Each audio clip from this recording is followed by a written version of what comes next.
আসরের নামাজের পর আর ফজরের নামাজের পর এই সময়টা আল্লাহ তাআলার কাছে অনেক দামি সময়।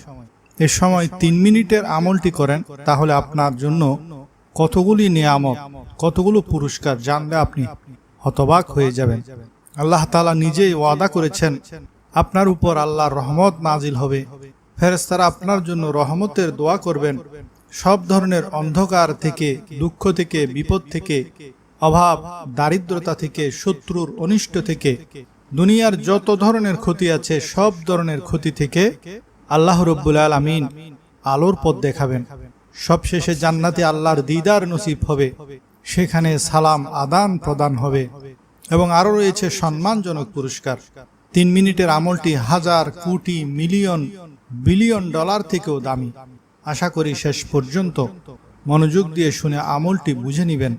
দুনিয়া থেকে দিনের ফেরেশতারা আসরের পরে চলে যায়, রাতের ফেরেশতারা আসরের পরে আসে, রাতের ফেরেশতারা ফজরের পরে চলে যায়, দিনের ফেরেশতারা ফজরের পরে আসে।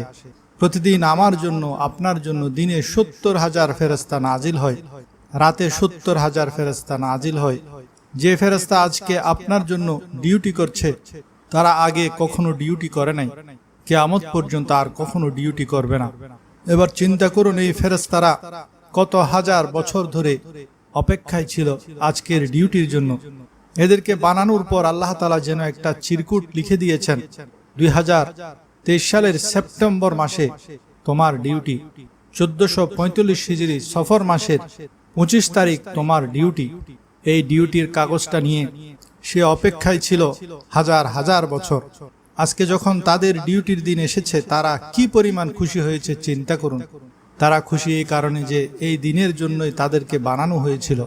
সূরা বনী ইসরাইলের 78 নং আয়াতে আল্লাহ তাআলা ইরশাদ করেন, ওয়া কুরআনাল ফাজরি ইন্না কুরআনাল ফাজরি কানা মাশহুদা। আর ফজরে কোরআন পাঠের স্থায়ী নীতি অবলম্বন করো, কেননা ফজরের কোরআন পাঠে উপস্থিত থাকা হয়। এই আয়াত সম্পর্কে রাসূলুল্লাহ সাল্লাল্লাহু আলাইহি ওয়াসাল্লাম ইরশাদ করেন, তিরমিজি শরীফের 3135 নং হাদিস, তাশহাদুহু মালাইকাতুল লাইলি ওয়া মালাইকাতুন নাহার। এ সময় রাতের ফেরেশতারা এবং দিনের ফেরেশতারা উপস্থিত হয়। বুখারী শরীফের 555 নং হাদিসের বর্ণনা, যে ফেরেশতারা রাতে তোমাদের সাথে ছিলেন তারা আল্লাহর কাছে চলে যান, তখন আল্লাহ তাআলা তাদের জিজ্ঞেস করেন, অথচ আল্লাহ তাদের সম্পর্কে বেশি জ্ঞান রাখেন, তোমরা আমার বান্দাদের কি অবস্থায় রেখে এসেছ? ফেরেশতারা জবাবে বলেন, আমরা তাদেরকে এই অবস্থায় রেখে এসেছি যে তারা সালাত আদায় করছে, এবং আমরা তাদের কাছে গেছি এমন অবস্থায় যে তারা সালাত আদায় করছে। এমনটি আত-তারগীব ওয়াত তারহিবের 463 নং হাদিসের বর্ণনা।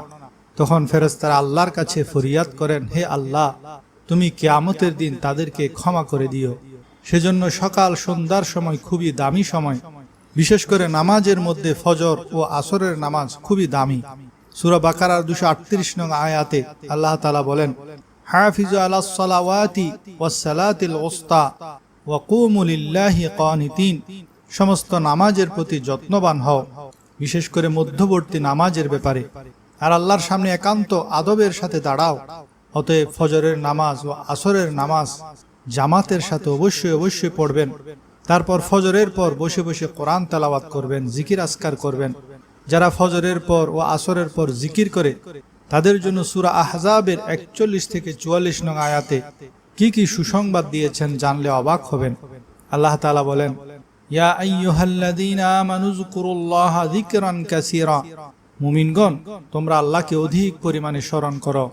ওয়াসাব্বিহুহু বুকরাতাও ওয়া আসীলা, এবং সকাল বিকাল আল্লাহর পবিত্রতা বর্ণনা করো। হুয়াল্লাযী ইউসাল্লি আলাইকুম ওয়া মালাইকাতুহু লিয়ুখরিজাকুম মিনাজ যুলুমাতি ইলান নূর ওয়া কানা বিল মুমিনিনা রহিমা। তিনি তোমাদের প্রতি রহমত করেন এবং তার ফেরেশতাগণও রহমতের দোয়া করেন, অন্ধকার থেকে তোমাদেরকে আলোকে বের করার জন্য। তিনি মুমিনদের প্রতি পরম দয়ালু। তাহিয়াতুহুম ইয়াওমা ইয়ালকাউনাহু সালামুন ওয়া আ'আদ্দা লাহুম আজরান কারীমা। যেদিন আল্লাহর সাথে মিলিত হবে সেদিন তাদের অভিবাদন হবে সালাম। তিনি তাদের জন্য সম্মানজনক পুরস্কার প্রস্তুত রেখেছেন।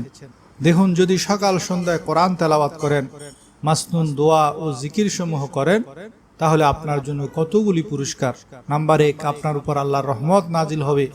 নাম্বার 2, ফেরেশতারা আপনার জন্য রহমতের দোয়া করবেন। নাম্বার 3, সব ধরনের অন্ধকার থেকে, দুঃখ বিপদ থেকে আল্লাহ আলোর পথ দেখাবেন। সবশেষে জান্নাতে আল্লাহর দিদার নসিব হবে। নাম্বার 5, সেখানে সালাম বা শান্তির আদান প্রদান হবে। নাম্বার 6, এবং আরো রয়েছে সম্মানজনক পুরস্কার।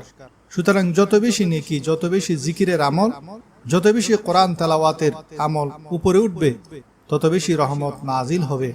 এখন সকাল সন্ধ্যায় কি জিকির করবেন তা অনেকে জানেন না।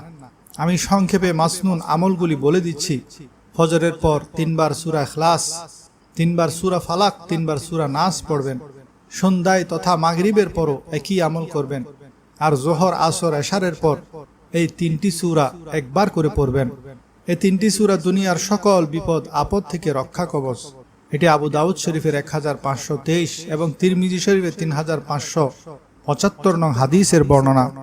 একবার আয়াতুল কুরসি পাঠ করবেন, 33 বার সুবহানাল্লাহ, 33 বার আলহামদুলিল্লাহ, 33 বার আল্লাহু আকবার, একবার লা ইলাহা ইল্লাল্লাহু ওয়াহদাহু লা শারীকা লাহু লাহুল মুলকু ওয়া লাহুল হামদু ওয়া হুয়া আলা কুল্লি শাইইন কাদির পড়বেন।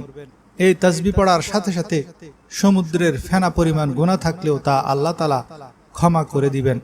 এরপর একবার পড়বেন আল্লাহুম্মা আইন্নি আলা যিকরিকা ওয়া শুকরিকা ওয়া হুসনি ইবাদাতিক, অর্থাৎ হে আল্লাহ, আপনার স্মরণে, আপনার কৃতজ্ঞতা প্রকাশে এবং আপনার উত্তম ইবাদতে আমাকে সাহায্য করুন। এটা আবু দাউদ শরীফের 1522 নং হাদিসের বর্ণনা। নবীজি তার সাহাবী মুআজ বিন জাবালকে বলেন, হে মুআজ, তুমি জীবনেও এই দোয়াটি ছাড়বে না। সুতরাং যারাই আজ এই হাদিস শুনছেন, তাদের কাছে অনুরোধ, আপনারাও জীবনেও এই দোয়াটি ছাড়বেন না। এরপর ফজরের নামাজের পর 3 বার পড়বেন সুবহানাল্লাহি ওয়া বিহামদিহি আদাদা খালকিহি ওয়া রিদা নাফসিহি ওয়া জিনাতা আরশিহি ওয়া মিদাদা কালিমাতিহি, অর্থাৎ আল্লাহ সব প্রশংসা ও পবিত্রতা ঘোষণা করি তার সৃষ্টির সমান সংখ্যক, তার নিজ মর্জি অনুযায়ী, তার আরশের ওজন বরাবর, তার বাণীসমূহের সমান সংখ্যক প্রশংসা। এটি মুসলিম শরীফের 2726 এবং তিরমিজি শরীফের 3555 নং হাদিসের বর্ণনা। তারপর সকাল সন্ধ্যা 3 বার করে পড়বেন আউযু বিকালিমাতিল্লাহিত তাম্মাতি মিন শাররি মা খালাক, অর্থাৎ আমি আল্লাহর পরিপূর্ণ বাণীর ওসিলায় তিনি যা সৃষ্টি করেছেন তার অনিষ্ট হতে আশ্রয় প্রার্থনা করছি। এটি মুসলিম শরীফের 2709 নং হাদিস। এই দোয়াটি পাঠ করলে আল্লাহ সৃষ্টি জগতের কেহ সারাদিন আপনার কোনো ক্ষতি করতে পারবে না। তারপর সকাল সন্ধ্যায় 3 বার পড়বেন বিসমিল্লাহিল্লাযী লা ইয়াদুররু মা ইসমিহি শাইউন ফিল আরদি ওয়ালা ফিস সামাই ওয়া হুয়াস সামিউল আলিম, অর্থাৎ আমি শুরু করছি সে আল্লাহর নামে, যার নামের সাথে পৃথিবীর ও আকাশের কোনো জিনিস ক্ষতি সাধন করতে পারে না, তিনি সর্বশ্রোতা সর্বজ্ঞাতা। এটি তিরমিজি শরীফের 3388 নং হাদিসের বর্ণনা। একবার সৈয়দুল ইস্তেগফার পড়বেন। ক্ষমা প্রার্থনার এই দোয়াটি যদি কেউ সন্ধ্যাবেলায় পড়ে ওই রাতে মারা যায়, অথবা সকাল বেলায় পড়ে ওই দিনে মারা যায়, তবে সে জান্নাতে প্রবেশ করবে। এটি বুখারী শরীফের 6323 নং হাদিসের বর্ণনা। সৈয়দুল ইস্তেগফার হলো আল্লাহুম্মা আনতা রব্বি লা ইলাহা ইল্লা আনতা খালাকতানি ওয়া আনা আবদুকা ওয়া আনা আলা আহদিকা ওয়া ওয়া'দিকা মাস্তাতা'তু আউযু বিকা মিন শাররি মা সানা'তু আবুউ লাকা বিনি'মাতিকা আলাইয়া ওয়া আবুউ লাকা বিযামবি ফাগফিরলি ফাইন্নাহু লা ইয়াগফিরুয যুনুবা ইল্লা আনতা। আল্লাহুম্মা আনতা রব্বি লা ইলাহা ইল্লা আনতা খালাকতানি ওয়া আনা আবদুকা ওয়া আনা আলা আহদিকা ওয়া ওয়া'দিকা মাস্তাতা'তু আউযু বিকা মিন শাররি মা সানা'তু আবুউ লাকা বিনি'মাতিকা আলাইয়া ওয়া আবুউ বিযামবি ফাগফিরলি ফাইন্নাহু লা ইয়াগফিরুয যুনুবা ইল্লা আনতা।